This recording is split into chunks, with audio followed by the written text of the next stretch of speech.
What's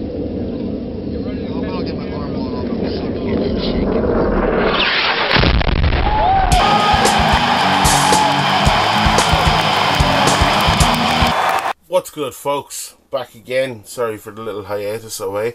I was working on other things and had a lot of work to do, so it was very difficult to get time to upload. But I'm back. Yeah, I'm gonna try and get a video out most days, if not most days. Every second day or so. It was Friday, Saturday, Sunday, but I'm just saying I'm gonna just focus solely on wrestling right now. Okay, so going forward, this is a wrestling channel. We're gonna have lists, we're gonna have predictions, we're gonna have all that kind of jazz and take it from there. Okay, so this is my Survivor Series predictions video. So tonight is one of the big four. It is Survivor Series. Generally, this was a team versus team matchup pay-per-view. So you'd have certain teams, you'd have 5-on-5 matches, which is classic Survivor Series, which we still have tonight.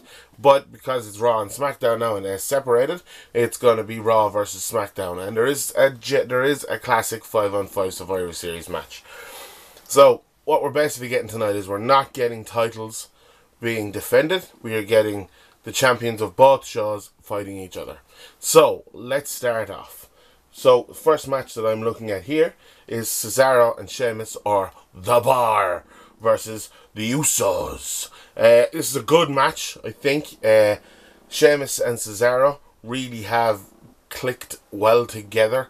I do feel they've come a long way from their best of 7 series last year, maybe, or the year before, which was not... it was okay. It's a best of 7 series. It was kind of like, okay, let's throw these two guys together because I have nothing for them at this moment in time.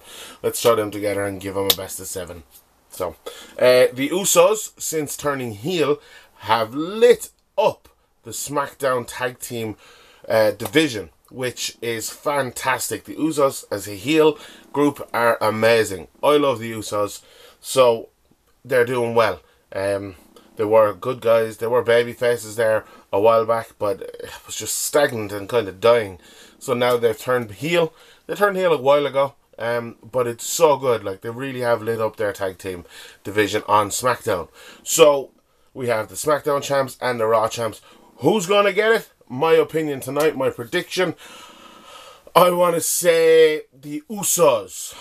I'm going with the Usos just because I think the younger guys, I think they should be put over in this one.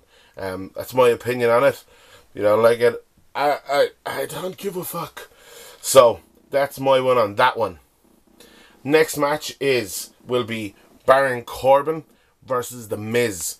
Now, Baron Corbin is the US champion on SmackDown, and The Miz is the Intercontinental champion on Raw.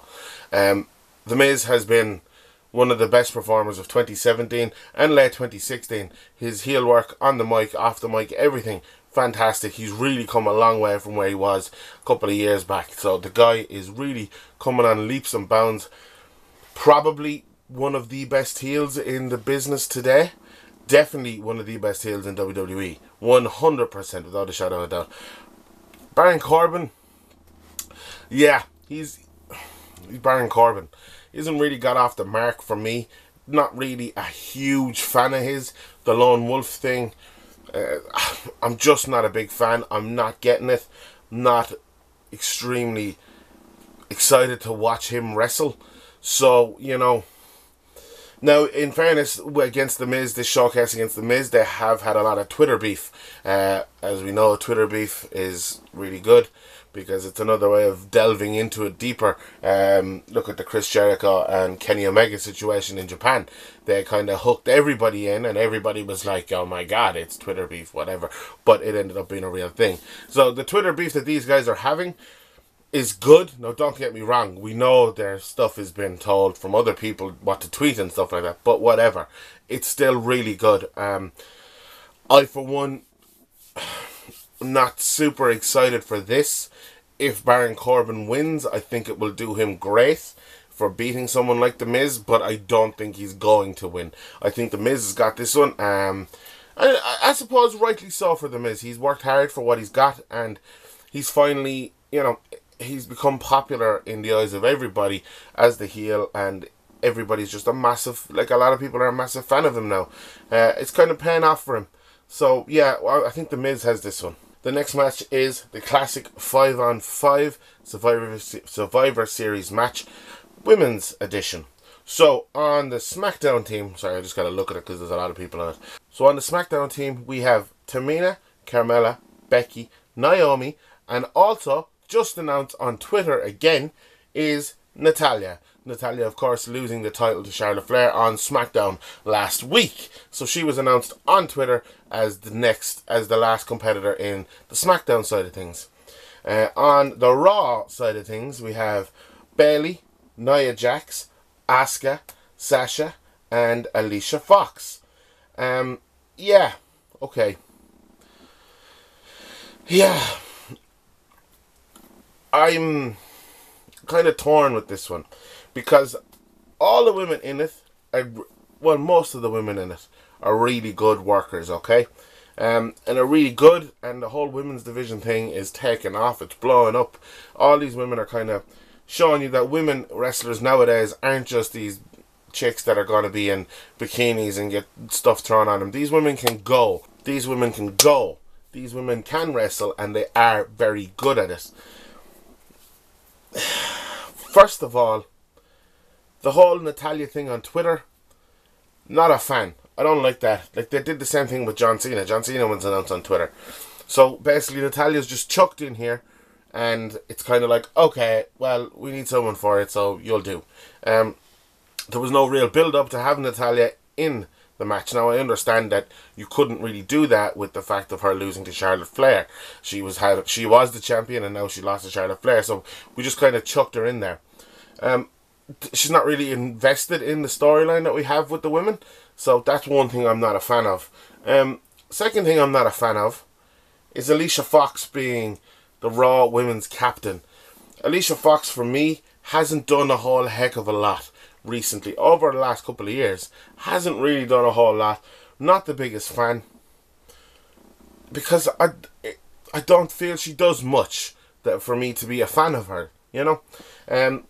Maybe if you picked someone like Sasha, you could have Sasha as the Raw Women's Captain and slowly have her go mad with power and turn her into the heel Sasha that everybody wants, because this babyface Sasha is really, really getting fucking boring.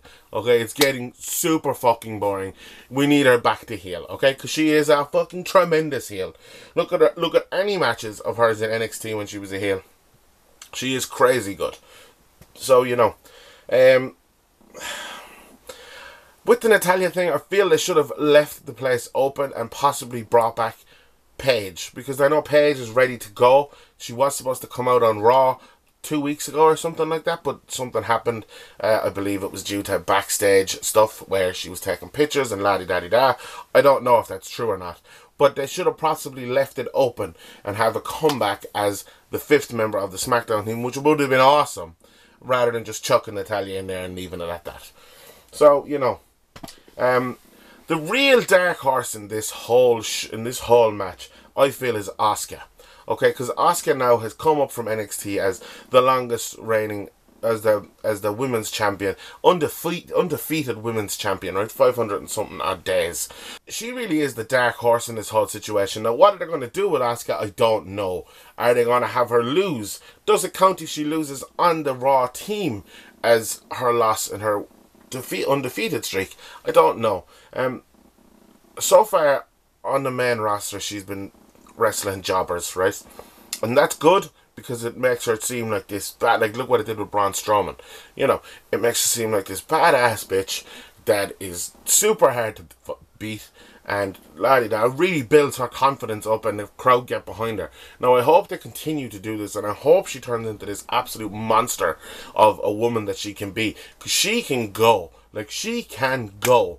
So we just gotta wait and see what WWE are gonna do with this. But if Asuka loses tonight, does that kind of take some of her credibility away? Does it kind of make you go, oh well, she lost, so you know, not the biggest. Yeah, I don't know how they're gonna do this with her. We'll have to wait and see what it unfolds. Well, my opinion of tonight, I feel it's gonna be Raw that's going to take that. I think with Nia Jax on it and Asuka, I feel they're going to take it. Now, Tamina, she's nothing. She's not really a player to me. In my opinion, I don't really see much of her. She's a handler with she's like, I don't really see much of her, you know. I don't really rate her that much. Whereas you have the Nia Jax, the powerhouse of the Raw team. So I feel Raw have this one in the bag. That's my opinion on it, and we'll see how we go. So the next match is the Shield versus the New Day. Good match. A match I think a lot of people wanted to see. Yeah, the Shield, the newly reformed Shield, all back together again. The crowd are popping for Roman Reigns, which is a good thing in the eyes of the WWE, because up until this point, when Roman's by himself, the crowd was not a fan. Was not a fan. You just have to look at stuff on Twitter. You just have to listen to the crowd. The New Day, of course, the New Day are always over. The New Day are there. The New Day is the New Day. They're a fun, entertaining team. I do enjoy their stuff. It doesn't really get that old. So, you know, I like what they're doing here. The Shield, yeah, look, they've repackaged the Shield and brought them back, and that's fine. People wanted it, that's fine, no problems. The Shield are back. So it's gonna be a good matchup. It's going to be the Shield that's going to win it, I feel, because there's so much momentum behind the Shield now. It's all talk about the Shield. The Shield, the Shield, the Shield. And Roman Reigns just coming back after being out sick. I feel it's going to be the Shield. It's the first proper reunion, I think, realistically, on a pay-per-view, because they didn't do it at TLC. So it's going to be the first proper reunion of the Shield, and the Shield are going to take that one, in my opinion.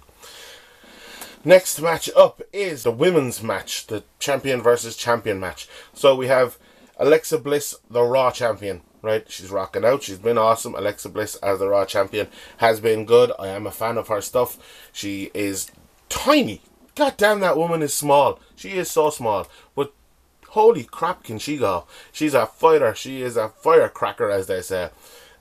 Charlotte Flair is Charlotte Flair. She is one of the greatest wrestlers in the planet today. She really is. She's fantastic. I am a huge fan of Charlotte Flair. Delighted she's got the championship back. Delighted she got the championship for the first time. The happy days. Like, she deserves it. She's good. She should always be in that title picture. And I do feel she kind of got pushed backwards in the last couple of weeks, maybe months even, since moving to SmackDown. She kind of fell out of the title race, which kind of sucks, because Charlotte Flair is that good that she should always be in the title picture. She's amazing. So I feel tonight, my opinion, I think Charlotte's got this one. So let's just see where that goes. That'd be a good matchup. Next up is the Raw versus SmackDown match. So this match has been strange, to say the least, okay? So you got the two captains in Shane O'Mac and Kurt Angle, okay? So yeah, Kurt Angle just came back as a Raw GM. Shane O'Mac is back since last year's Mania, I think, with wrestling with The Undertaker, I think. And then on Shane O'Mac's team, you got Bobby Roode, Nakamura, Randy Orton. So these guys have just kind of been there. Not a whole lot done about them. Now think about that when you say this, right? Just think that Randy Orton, Shinsuke Nakamura, and Bobby Roode are backup players in this match. That's crazy to say that. The three of them are amazing. I fucking hate Randy Orton, but you gotta admit the guy brings it, and he's been there for a long time. Nakamura and Bobby Roode, class, pure class. But then they just added John Cena in here. They've just, oh yeah, John will do. I don't think John has even been on SmackDown since he's been announced. The guy is just nowhere to be seen. So he's just going to appear tonight, do the match, and I think he's just going to go again. So that's weird. They announced it on Twitter that he's number 5. I just found that so stupid. They should at least, again, bring him into the fray. It's kind of just fucking everything in together and going like, oh yeah, let's just throw shit at the wall and see what sticks. Yeah, so look, John is back for this match. Then on the Raw side, so you got Samoa Joe, Braun Strowman, Finn Balor, okay? Unreal. Again, those three are pure class. And again, they're backup to the actual what's happening here. Like, Jason Jordan was inserted as the fifth guy on Wrestle Talk TV today. They said how WWE aren't using younger competitors, and Jason Jordan would have been perfect. They're obviously building Jason Jordan to this big feud with Kurt Angle, and they're obviously building Jason Jordan to something. So why take him out and then put Triple H in? Now don't get me wrong, I'm a massive mark for Triple H. He's my favourite of all time. Love the guy. But I do feel that they should have possibly left Jordan in there to see how it went, give him the experience of something like that. So it's a big 5-on-5, you know. It's a big 5-on-5, but there's, as you say, as it's been all over the internet, there's a lot of older guys in it, so there's not much younger guys in it, and it's all kind of just mashed together. And look, there you go, enjoy. So we'll see where it goes. I feel Raw probably have this one. Yeah, I think Raw got this one. I think with Triple H and Joe and Strowman and Balor and Angle, I feel the five of them are going to do good things, and I think Raw got this one. Last but not least, champion versus champion. We have Brock Lesnar versus the phenomenal AJ Styles. Thank God it is not Brock versus Jinder. I was not a fan of that match actually happening. Now, in fairness to Jinder, he was coming along a lot more as a heel in the latter part of his title run. He was starting to get better on the mic and stuff like that. But I really was not excited for that match. Brock and AJ, much more exciting match on my behalf. I feel that it's a much more exciting match. I feel it's going to be a lot better. Brock and AJ, both phenomenal. AJ Styles is one of the best in the world. Again, another one of the best in the world. Brock Lesnar is part-time. Yes, he is part-time, but when he comes back, everyone goes mad for him. Everyone pops mad for the guy. So it's going to be good if by some mad, absolute crazy off-the-wall thing that AJ can defeat Brock. The crowd is going to go wild. It's going to be mental. I don't think it's going to happen. I think Brock is going to beat AJ.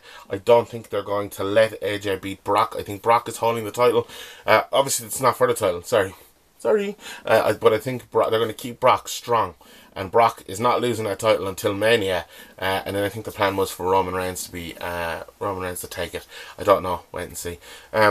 So it's going to be, all in all, it's going to be a good match. I feel AJ is going to put it up to him, but I think Brock has got it.